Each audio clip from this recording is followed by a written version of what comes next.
만족한 일을 혼자 차지하지 세상과 같이 나누어 책임으로 그로 인하여 재앙을 당하지 않을 정도로 복이 항상 무궁무진합니다. 이어서 부산 소왕도 교우님의 설법 받드리겠습니다. 오늘 관사님께서 감상담을 해주셨는데요.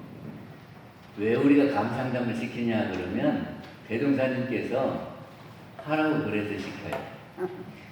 대종사님께서 11과목을 정해주시면서 강연도 있고 회화도 있죠. 강연은 이렇게 격식을 갖추어서 이야기하게 하는 것이 강연이죠.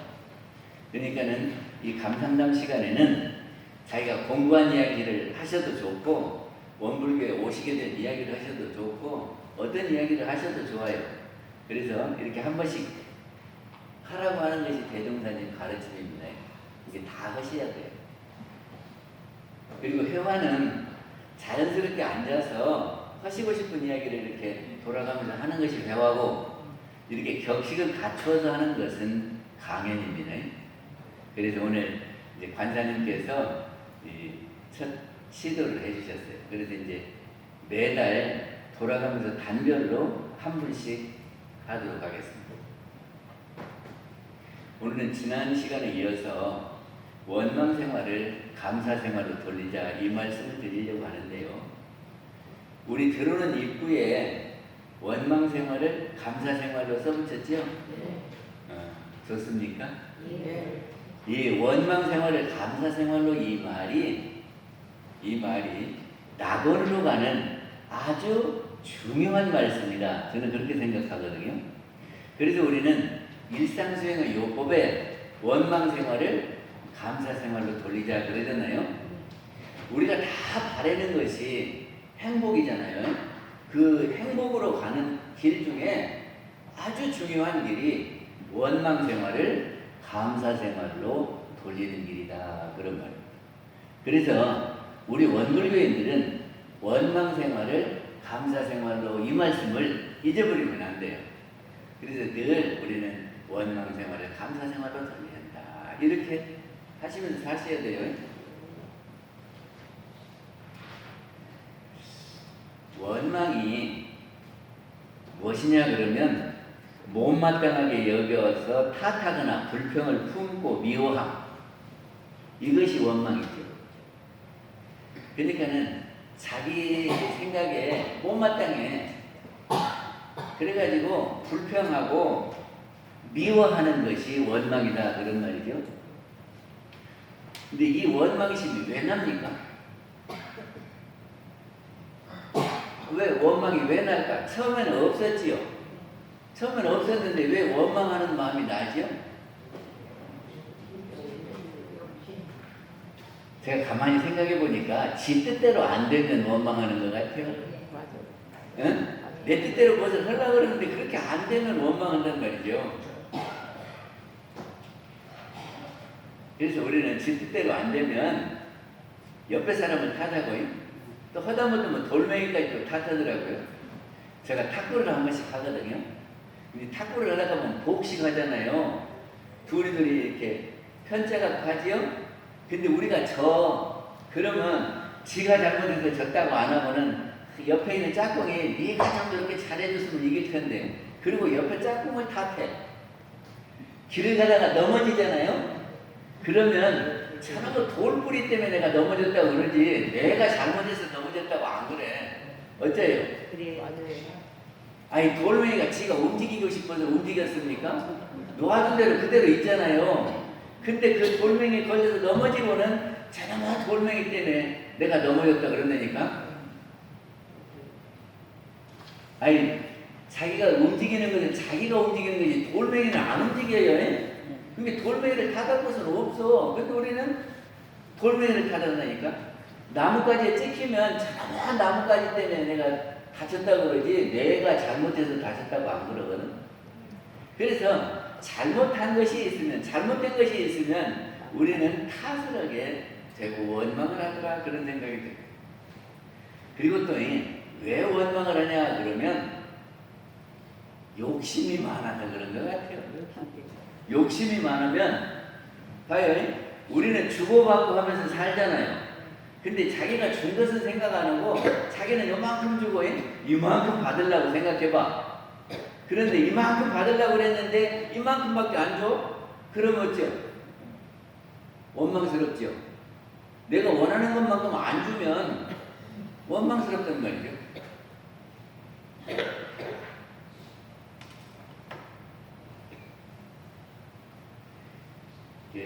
원망을 하면 안 되는 이유가 있습니다. 왜 원망을 하면 안 되냐 그러면 원망은 악연을 맺고 감사는 선연을 맺어요. 그러니까 원망을 자주 하면은 악연이 만들어진다니까. 그래서 서로가 원수가 되고 싸우고 전쟁하고 이렇게 되고, 감사 생활하면은 좋은 인연이 돼서 서로 돕고 서로 협력해서 잘 살게 된다 그런 말이죠. 그러니까 원망을 하면은 어쩌겠어요? 악연이 맺어지니까 안 해야 된다 그런 말이죠. 그래서 대종사님께서는 요원품 26장에 원망을 하면 악의움이 자라난다 그랬거든요. 우리가 남을 탓하고 원망을 하면 거기에 악의씨가 이렇게 자라는데요. 악의씨가 자라나면 어떻게 될까요? 우리가 그 악한 영향을 받게 돼요. 그리고 우리가 해독을 입게 돼요. 그리고 감사를 하게 되면은 선의씨가 이렇게 자라나거든. 그러면 옆에 선이 있으면 우리 도움을 받게 되죠.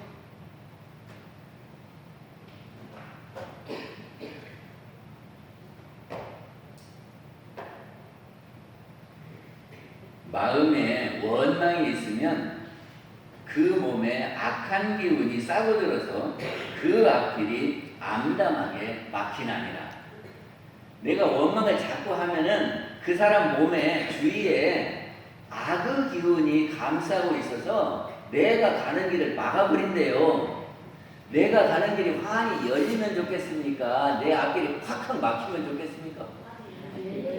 열려야죠. 근데 내가 원망하고 탓하면 그 앞길이 막힌대요. 실험을 한번 해볼까? 그리고 감사 생활만 하는 이는 늘 사은의 도움을 받게 되고, 원망 생활만 하는 이는 늘 미물에게도 해독을 받는 일. 내가 원망을 하면은 말 못하는 미물에서도 나를 해독을 준대요. 그런데 내가 감사하고 그러면 원전이 풀린대요. 이게 그동안에 원수가 됐고 원한이 맺혀 있어도 늘 감사 생활하면 그것이 스르륵 녹아서 풀린다 그러거든요.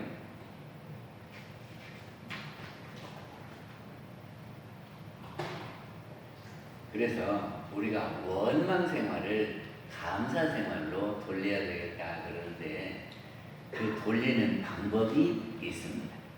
원망을 감사 생활로 돌리는 방법. 그 첫 번째는 욕심을 줄여라, 욕심을 내려놓아라 하는 거거든요. 우리 회고에 있는 거 한번 보실래요? 목무소견 무분별. 목무소견이라는 것은 눈으로는 본 바가 없으면, 눈으로 본 바가 없으면 분별할 것이 없고, 그런데 내가 눈으로 이렇게 보다 보면은 이것이 잘했네 못했네 이렇게 하게 되지요. 특히 시어머니들은 이거를 잘해야 돼요. 여기저기 찾아다니면서 아이고 이렇게 하면 쓰겠냐 이렇게 하면 못 쓰겠다 이렇게 간섭을 하거든. 그러잖아요. 그러면 어떻게 돼요? 내가 옛날에 살림을 때를 기준으로 해서 그렇게 하면 쓴다 못 쓴다 이렇게 분별을 하죠. 그리고 이청무성 절십이 귀자예요. 귀로 듣는 바가 없으면, 듣는 소리가 없으면 시비가 없다 그런 말이거든. 그치요? 내가 이렇게 듣다 보니까 내 앞에 이렇게 따뜻하게 들리는 소리가 있고 싫은 소리가 있지요. 근데 그거를 안 들으면 이러고 저러고 할 것이 없어. 분별 시비 도방아, 분별과 시비를 모두 다 내려놓을 것 같으면, 그리고 단간신불자기를 다못 나의 마음 부처님한테 돌아가 의지하거라, 그런 말인데, 우리가 나이가 들면은 옛날에 경험이 다 있잖아요. 내가 살림 얻은 것들이 있잖아요. 그래서 이렇게 하는 것이 옳다 그러고 내 욕심을 이렇게 했으면 좋겠죠. 근데 그거를 이게 다른 사람한테 전달하거든. 근데 다른 사람들이 내 욕심대로 다 채워줍니까? 안 채워줘요. 그리고 내가 설령 옳다고 그래도 그것이 나중에 보면은 옳은 것이 아닐 수 있더라니까요. 지난번에 우리 여행을 갔는데 옆에 사람이 무슨 이야기를 하냐면, 우리 아이 낳는 거 있잖아요. 얼마 전에는 이렇게 전했어요. 둘만 낳아 잘 기르자 그랬지요. 그러다가 조금 더 지나니까는 아들 딸 그걸 낳고 하나라도 낳아서 잘 기르자 그랬거든. 그 다음에는 한 집 걸로 하나만 낳아도 된다고 이렇게 했어요. 근데 지금은 어때요? 아이들을 너무 안 낳아가지고 지금 큰일이라고 앞으로 어떻게 살려나 모른다 그러잖아요. 근데 어떤 것이 맞는 말이에요? 둘만 낳아 잘 기르자가 맞는 말이에요? 많이 낳아야 된다는 말이 맞는 말이에요? 그러니까 그때 상황 따라서 다른 거예요. 그러니까 내가 생각하고 있는 것이 언제나 맞는 말은 아니거든요. 그치요? 그런데 자기가 맞는 것은 언제까지나 맞는 것인 줄 알고 다른 사람이 다 나한테 맞추기를 원한단 말이죠. 그럼 될까요? 안 될까요? 그러니까는 내가 꼭 이렇게 관여할 것이 아니면 내 욕심대로 하려고를 안 해야 된다니까. 그러면 원망할 것이 없어요. 그런데 나하고 상관없는 일까지 다 보고 듣고 하면서 관여하고 내 욕심대로 하려고 그러면 거기에서 원망심이 나온다. 그러니까 내려놓아라 하는 겁니다. 대종사님께서는 10분의 6만 뜻에 맞으면 만족하라 그랬거든. 근데 우리가 지가 하는 일도 이렇게 10가지를 하기로 했으면 10가지 다 돼요. 그게 다 채우기가 힘들어요. 근데 다른 사람이 내 마음에 쏙 들도록 10가지 완전하게 채워줄 수 있겠습니까? 나도 내 일을 못하는데. 그러니까는 한 10분의 6만 늘면은 그래요, 잘했다 이렇게 해야 돼요. 금강경에 보면은 범소유상이 계시허망이니 무릇 상 있는 바가 모두 다 허망한 것이니 약견 세상의 비상이면 적견내리라. 만약에 이렇게 상 있는 것이 모두 다 영원한 상이 아니고 나중에 이렇게 없어진다는 것을 알 것 같으면 곧 부처를 본 것이니라 그랬거든요. 그게 우리 눈에 나타나는 모든 것이 영원한 것이 아니야. 근데 이것이 영원한 것이처럼 나한테 한 번 들어오면 그것이 영원히 있는 것처럼 이렇게 생각하면은 될까요? 안 될까요? 안 돼야 이따가 없어지는 거예요. 허망한 것을 내가 막 욕심을 내갖고 이렇게 잔뜩 쌓아놓으려고 해도 나중에 없어지는 것이거든요. 근데 그거 갖고 욕심을 낼 것이 있겠습니까? 없겠습니까? 죽으면 다 놓고 가는 것인데 그거 갖고 욕심 낼 것 없어. 있을 때 재밌게 살다가 갈 때는 딱 놓고 간다. 이렇게 가셔야 된단 말이죠. 또니 일체유의법이 영험한 포용하며 일체의 이렇게 함이 있는 법이 우리가 이렇게 못한다고 하고 만들어놓은 모든 것들이 헛개비 같고 물거품 같고 꿈 같고 이런 것이란 말이죠. 꿈에 무엇이 있더라도 꿈이 깨버리면 다 소용없잖아요. 근데 꿈속에 우리가 막 더 찾으려고 싸울 것이 있습니까? 깨면은 다 소용이 없는 건데 부처님께서 그렇게 알아라 그러셨어요. 그러니까는 우리 드러나는 모든 것이 영원한 것이지 않는데 그것이 내 것이 아닌데 내 것도 아닌 것 같고 그렇게 욕심낼 것 있냐 이런 말씀을 하시거든요.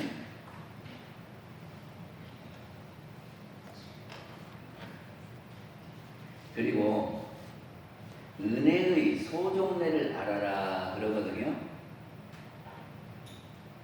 지금 우리가 사는 것이요, 사는 것이 은혜인 줄 아십니까? 어찌 보면은 은혜인 줄 모르는데 버스가 이렇게 있잖아요. 버스가 이렇게 엔진도 있고 유리창도 있고 의자도 있고 바퀴도 있고 이런 것들이 다 있어서 굴러가지 그 중에 하나가 빠지면 굴러갑니까? 못 굴러갑니까? 못 굴러가지요.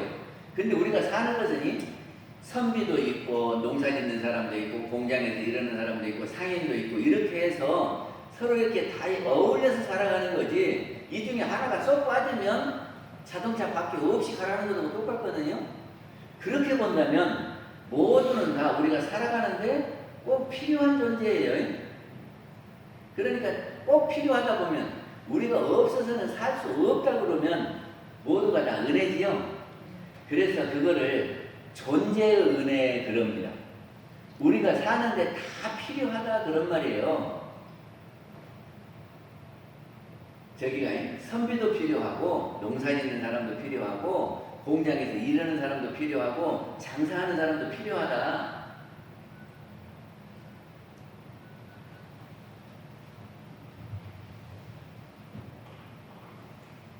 다음에 다른 사람의 평에 감사하라. 우리는 다른 사람들이 나를 잘못 평하고 잘못했다고 그러면 속상하죠. 그러지 않습니까? 그런데 다른 사람이 평해주는 것이 감사하다는 거예요. 왜냐하면 내가 지은 업은 다른 사람의 말에 의해서 깎여나가고 더해지지 않거든요. 상관없어요. 내가 지은 것은 내가 받는 것이지 다른 사람이 이러고 저러고 해서 내 복을 깎아버리고 더하고 이렇게 못한다 그 말이죠. 지으게 해서 내가 지은 대로 다 주는 거예요. 근데 다른 사람이 나를 잘했다고 평을 해주면 좋지요. 나를 알아줘서 고맙고 감사하지요. 이게 다른 사람이 나를 알아주면은 고맙고 감사하고, 나를 악평하고 몰라줬을 때는 어떻게 해야 됩니까?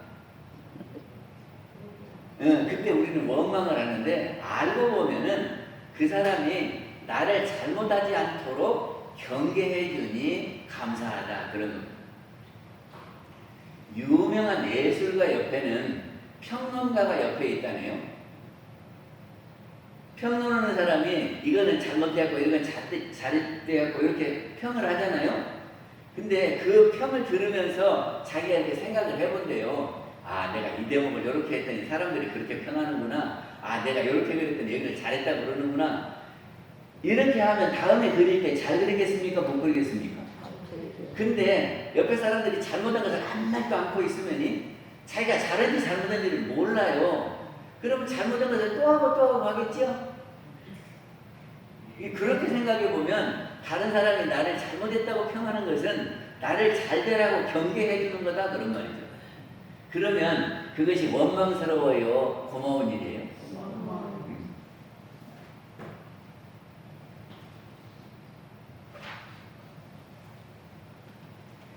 그리고 우리는 역경이 올 때, 나한테 어려움이 올 때 원망하고 탓을 하지. 근데 알고 보면은 그것이 우리가 전생에 지은 것을 이 생에 받을 때, 전생에 지은 것을 이 생에 받을 때 우리는 몰라요. 그런데 알고 보면은 전생에 지은 빚을 이 생에 갚아버렸단 말이죠. 받은 것은 갚아버린 거거든. 그러면 빚을 갚아버렸으니까 그것이 시원한 일이에요, 원망한 일이에요? 시원한. 그러니까는 우리가 액땜했다 그러는데 나한테 어려운 일이 힘든 일이 이렇게 왔을 때 아이고, 전생에 빚 하나 또 갚았네, 액땜했네 이렇게 생각하면 어쩔까? 원망할 일이 아니에요. 그리고 이제 인과로 내가 잘못한 것을 저 사람이 나한테 갚고 또 그거를 내가 갚고 그러잖아요. 근데 내가 갚을 차례에 이 생에서 내가 참아버리면 갔다가 왔다 해야 되는데 내가 안 갚으면 이게 다른 사람이 나한테 해코지를 했어. 근데 그러면 내가 당했으니까 나도 해코지를 해야 되겠죠. 그러면 해코지하는 것이 왔다 갔다 이렇게 해야 되는데 그거를 내가 참아버리면 어떻게 되죠? 안 돌겠지요. 그러면 원망이 쉬겠지요. 그런데 내가 그거를 안 참고 또 해보자면서 원망하고 탓을 하면 그것이 계속 돈다는 말이죠. 그래서 악의 인과는 악순환은 내가 참을 때에 멈춰진다 하는 거예요. 우리는 다른 사람이 한 번 잘못하면은 그것을 놓고 탓을 하는데 부처님들은 이런다네요. 10번 잘못하다가 한 번 잘한 것이 있으면 10번 잘못한 건 다 덮어놓고 그 한 번 잘하는 것을 드러내서 감사하고 칭찬한대요. 근데 우리 중생들은 10번 잘하다가 한 번 잘못하면 그 한 번 잘못한 것을 막 해놓고 원망하고 탓을 하고 언제까지 안 잊어버리고 언제적에 저는 나한테 잘못했다고 이런다니까.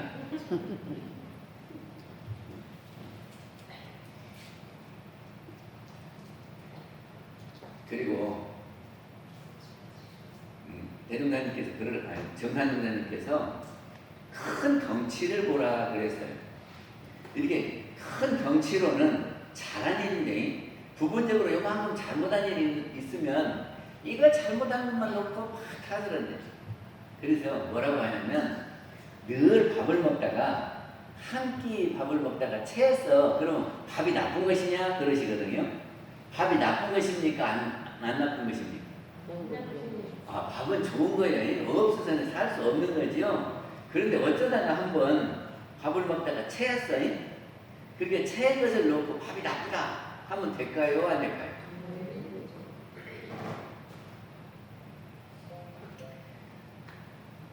이번에 저기를 어디를 갔는데 이런 일이 있었어요.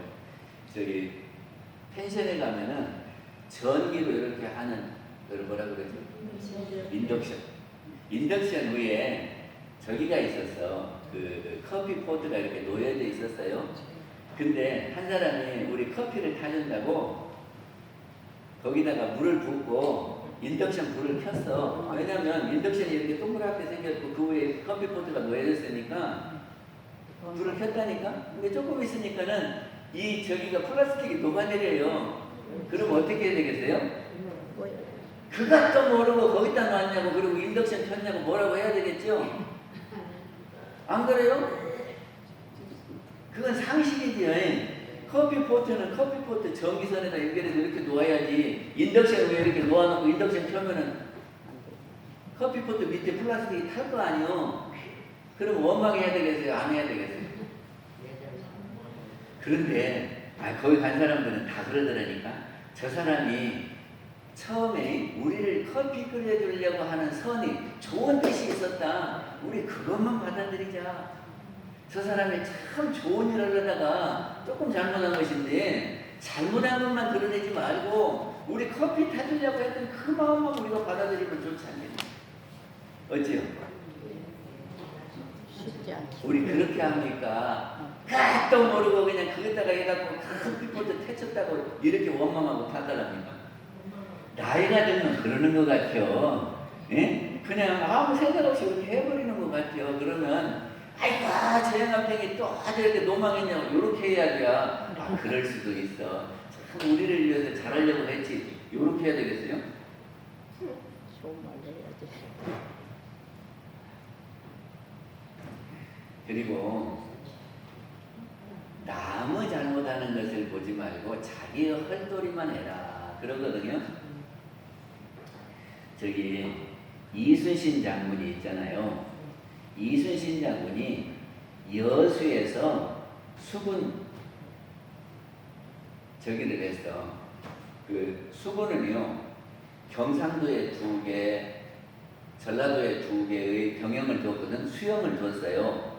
그거를 이임금님이 바라봐서 이임금님이 바라봤을 때 이렇게 왼쪽에 있으면 좌수영, 오른쪽에 있으면 우수영. 그리고 전라도에도 우수영, 좌수영이 있거든요. 근데 이순신은 여수에 있었고 또 하나의 수영이 어디가 있었냐면 목포 가는데 강진에 있었어요. 그러니까는 여수가 좌수영입니까 우수영입니까? 이임금이 바라봐서 여수가 왼쪽이요 오른쪽이요? 왼쪽이지. 이게 여수는 전라 좌수영, 그렇지요? 그래서 이순신이 전라 좌수영에서 이임진왜란 올 것을 대비하고 있었어요. 그런데 다른 수영에서는 경상 우수영, 좌수영은 별로 대비를 안 했어요. 그러다가 1592년에 이임진왜란이 일어나거든요. 그러니까는 부산 수영에서는 싸움도 안 하고 수군들도 잡아. 수사가 도망가 버렸어요. 왜냐하면은 선조 때까지는 그때 큰 전쟁이 없었대요. 그러니까 전쟁이 없으면 군인들을 귀하게 여기지를 않아. 그리고 군인 훈련도 안 시키고, 그리고 다 휴가 보내고 호목만 주면은 다 집에 가서 일하라고 그러고 장구만 갖고 있어. 그러다가 전쟁이 일어나니까 막상 싸우려고 그러니까 군인들이 훈련도 안 돼 있고 군인들도 없어. 그러니까는 외적이 들어오니까 이 배를 빼앗기면 안 되잖아요. 그러니까 배에 구멍을 뚫고 다 가라앉혀버리고 도망가겠다니까. 그리고 또 하나의 수영이 거제도에 있었어요. 거기 원균이 있었는데 원균도 대비가 없으니까 저기가 왜군이 오니까 그냥 패해버렸어요. 그래가지고 이순신 장군한테 구원 요청을 하거든요. 그래서 여수에서 한산도로 갔어. 이순신이. 그래가지고 거기서 한산 대첩을 이루거든요. 그러면서 여수에 있는 병영을 한산도로 옮깁니다. 그래서 한산도에서 배를 만들고 군사를 훈련시키고 그래가지고 외적 나타나면 가서 가는 곳마다 무찌렀어요. 그래서 23전 23승 했다 그러거든요. 그러니까는 남해안에 가면은 모두 다 이순신 그래요. 그때 그 일본 간첩이 지금 이 부산을 치면 좋은 기회라고 선조한테 제보를 합니다. 그러니까 선조가 이순신을 지켜서 지금 부산 앞바다를 있는 왜군을 쳐라 그러거든요. 근데 이미 그때 부산은 왜군들이 다 육지를 점령하고 있었고 배가 엄청 많이 있었어요. 근데 그때 이렇게 쳐들어가면은 도저히 승산이 없기 때문에 이순신은 안 된다고 안 갔거든요. 그러니까 선조가 어떤 명령을 내리냐면은 임금이 쳐라고 그랬는데 공격하라고 그랬는데 공격을 하지 않았으니까 임금의 명령을 거역한 거고요. 그리고 또 생각해 보니까는 이 남해안에서 다 이순신만 하고 있고 그리고 백성들의 인심은 선조한테서 떠났어요. 왜냐하면은 왜군이 들어온다니까 선조는 싸움도 안 하고 밤에 의주로 피난을 가요. 그러니까는 백성들이 뭐라고 하냐면 임금이 백성들과 함께 나라를 같이 지켜야지 나라는 내버리고 저만 살라고 도망간다고 경복궁을 불게 된 것이 왜군이 아니라 우리 백성들이 불을 질렀대요. 그러니까 선조는 저기를 한 거예요. 민심이 이반이 됐고 이순신은 가는 곳마다 환영을 하거든. 그러니까 이순신이 겁나는 거예요. 그래서 이순신을 임금 명령을 거역했다고 압송을 해요. 죄인으로 묶어서 서울로 끌어가요. 그래가지고 서울에서 고문을 하면서 형벌을 주는데 많은 사람들이 이순신을 그러면 안 된다고 그래서 결국 무엇이 되냐면 백의종군을 하게 됩니다. 백의종군은 계급장 다 떼고요. 그러니까는 수군 대장인데 계급장 다 떼고 권율장군 밑에서 말먹이는 병사 일을 하라 그런 거예요. 쫄병으로. 그러면 우리 같으면 원망을 하겠습니까? 안 하겠습니까? 내가 무엇을 잘못했다는데 나를 계급장을 다 떼고 이렇게 쫄다구가 돼가지고 말이나 키우고 있으라고 하느냐고 그러지 않겠어요? 내가 무슨 죄냐고? 내가 나라를 위한 일밖에 한 것이 없는데 나를 왜 이렇게 만드냐고 원망하지 않겠냐고 말이죠. 근데 이순신은 말에게 뭐라고 그랬냐면 너도 열심히 말을 먹어갖고 싸움을 잘해서 이 나라를 구하는 데 해야 된다. 그러면서 원망하지 않고 자기한테 주어진 말 먹이는 일을 열심히 했대요. 우리가 좀 그렇게 할 수 있겠어요?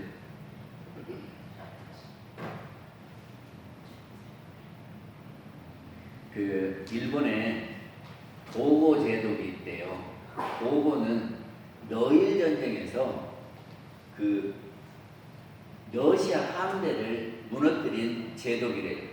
그래서 일본 사람들이 도고 제독을 막 칭찬하면서 영국에는 넬슨이 있고 한국에는 이순신이 있고 일본에는 도고가 있다 이렇게 하니까 도고 제독이 하는 말이 넬슨하고 나하고 비유를 하는 것은 그럴듯한데 이순신하고는 비유를 하지 마라 그랬다네요.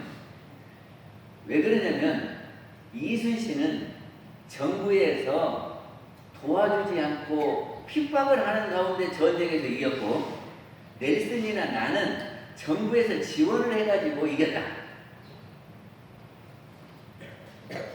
그러니까 이순신은 진짜 전쟁을 잘하는 신이고 나는 그냥 이긴 사람이니까 이순신하고 나하고 비유를 하면은 이순신에 대한 모독이다 그랬다네요.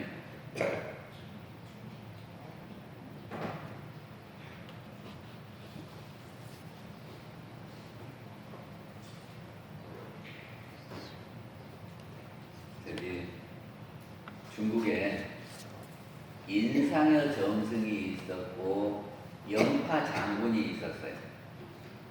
그 중국 조나라에 영파 장군과 인상여는 지금으로 말하면 국무총리고 저기는 영파는 그 육군 참모총장이에요. 그래서 이 두 사람이 있기 때문에 조나라가 든든했어요. 그런데 늘 이 두 사람이 서로 경쟁을 하는 거예요. 그래서 네가 잘났다 내가 잘났다 잘 그래요. 그러면서 영파가 하는 말이 내가 전쟁터에서 나가고 용감히 싸워서 적을 무찔렀기 때문에 우리나라가 있는 것이지. 예? 그 책상 앞에서 앉아있는 저 사람들 때문에 우리나라가 있는 것은 아니다. 그러고 또 문신들은 뭐라고 했어요? 그것이 총칼만 갖고 나라가 유지되는 것이 아니라 예? 나라를 행정을 잘해야 이 나라가 굳건하다. 그래서 늘 문신과 무신을 이렇게 다퉈요. 근데 한 번은 이런 일이 있었다네요. 그 정성들이 가면은 가마가 이렇게 가고 앞에 뒤에 이렇게 사람이 따라가지요. 근데 한 번은 골목길에서 양쪽에서 이렇게 마주치게 돼요. 그러면 골목길에서 이렇게 마주치면은 둘 중에 하나가 완전 비껴야 이렇게 지나갈 수 있는 거지요. 그러니까는 영파와 인상이 이렇게 마주쳤는데 그 앞에서 길을 안내하는 사람들이 물러가라 그런단 말이죠. 근데 누가 물러야 되겠습니까? 에? 하나는 육군 참모총장이고 하나는 국무총리요. 그런데 그때 당시에 영파는 내가 전쟁터에 나가서 용감히 싸워갖고 어디도 물질르고 어디도 물질러서 우리나라가 이렇게 부국해 있다 그러고 정승은 내가 서열이 그래도 위인데 그리고 우리가 이 행정을 잘해서 이 나라가 이렇게 있는 것이지 군인만 갖고 되느냐. 그러면 이 둘이 이렇게 마주치고 있을 때 누가 비켜줘야 돼요?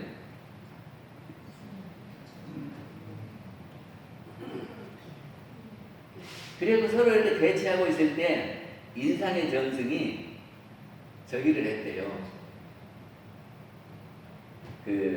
우리가 비켜라 그랬대.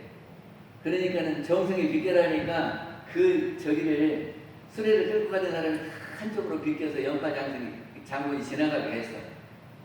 그리고 난 뒤에 인상의 정승을 그 안내하던 수레꾼들하고 길을 안내던 사람들이 막 불평이 있었어. 원망을 하면서 왜 우리가 서해를 위인데 장군이 가는데 그거를 우리가 비껴야 되느냐고. 그러니까 인상의 정승이 그랬대요.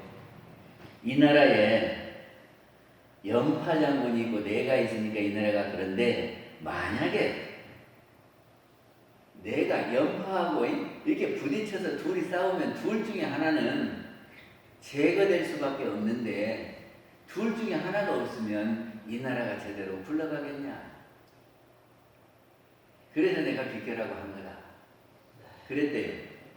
그래서 이제 그 이야기가 점점 퍼져서 연파 장군에까지 들어갔어요. 그 이야기가. 그 연파 장군이 가만히 생각해 보니까 자기가 거기에서 이렇게 올 때는 우쭐거리고 왔지만 가만히 생각해 보니까 서열도 총리가 위고, 예? 정승이 위고, 그런데 자기가 참 무례했거든. 근데 그때 인상의 정승이 그런 뜻에서 나를 이렇게 양보해 주구나 생각하면서 그랬다네요. 그러니까는 자기 권한이라 그런 것을 놓고 탓하고 원망하고 하는 것보다는 내가 내 할 일만 하고 나면 뒤에 다 알아주는 것 같아요. 그러니까 원망하고 탓을 하기보다는 내가 내 할 일만 잘하고 나면 그 원망이 감사생활로 돌아오는 것 같습니다. 알고 보면 순역이 다 감사할 일입니다. 우리는 자기한테 좋은 일만 왔을 때 감사하고 잘못한 일이 왔을 때는 원망하고 탓을 하는데 그 잘못한 것이 와도 역경이 와도 그것이 내가 전생에 잘못한 것이 이렇게 와서 내가 받는 것이라고 생각한다면 내가 당연히 받을 것이잖아요. 그리고 그것이 나를 경계해줘서 나를 앞으로 잘하게 해준다 생각하면은 그렇게 하는 것이 나의 공부에 도움이 된다 그런 거예요. 한 가지 얘기만 하고 마치겠습니다. 우리 동창 중에 나상인교구라고 지금 원평 교구가 있는데 37살 때인가 당뇨를 앓게 됐어요. 병원에 가니까 인슐린이 하나도 안 만들어진다네요. 그래가지고 그 나이에 나는 어찌 이렇게 되었다냐. 그리고 이제 탓을 하다가 어떻게라도 살려고 어떻게 해야 되겠냐 하니까 인슐린 주사 맞는 것을 배웠어요. 그리고 당뇨는 그 먹는 것을 잘하고 운동해야 된다고 그러니까 그때부터요 이 사람이 운동하고 먹는 것을 가리고 그리고 저기 인슐린이 없으면 이렇게 주사를 맞아요. 그래가지고 지금까지 했어요. 60대 후반까지 지금까지 하고 있다고요. 그러면서 어느 날은 저보고 그래요. 자기 다리를 한번 만져보라고. 여자 병님이에요. 그런데 다리가 아주 짱짱해요. 그러면서 자기 가족들 중에 자기가 제일 튼튼하대요. 그러면서 당뇨가 나한테는 참 덕이다. 그래요. 그리고 왜 그러냐 그러니까 내가 만약에 당뇨가 아니었으면 내가 이렇게 운동을 했겠느냐. 그리고 내가 이렇게 평생을 그렇게 운동을 하니까 내가 우리 가족 중에서는 제일 튼튼하다네요. 이게 알고 보면은 역경이 원망하고 탓할 대상이 아니라 그것을 가지고 공부하면은 오히려 그것이 감사할 일이 되기도 한다. 그런 생각이 돼요. 그러니까는 우리가 원망할 일이 있을 때에 그대로 원망을 하면 악연이 맺히고 악의 기운이 싹 트서 우리를 앞길을 막는 거고 우리한테 당하는 일을 감사하고 어떻게든지 헤쳐나가면 우리한테 앞길이 열리는 것이 아닌가 그런 생각을 해봅니다. 마치겠습니다. 감사합니다. 선거 131장 함께 해주시고